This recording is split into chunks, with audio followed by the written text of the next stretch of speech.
நீயே உனக்கு சொந்தமில்லை. ஏன் இந்த ஆர்ப்பாட்டம்? ஏன் இந்த ஆடம்பரம்? விரும்பி அணிந்த துணியும் கந்தலென மாறுது. பாடுபட்ட சேர்த்த சொத்தும் வாரிசிடம் சேருது.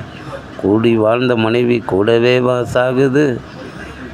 ஓடி ஆடி உழைத்த உடம்பு உயிரை விட்டு கிடக்குது. உயிர் கொடுப்பேன் என்றதெல்லாம் ஊமையாக நிற்குது. நீ வந்த இந்த உலகில் தங்கிச் செல்லும் வழிபோக்கனே. ஓம் நம சிவாய. மாதா உடல் சலித்தால் வல்வினையின் கால் சலித்தேன். வேதாவும் கை சலித்து விட்டானே. சிவனே நாதா இருப்பையூர் வாழ் சிவனே சிவனே.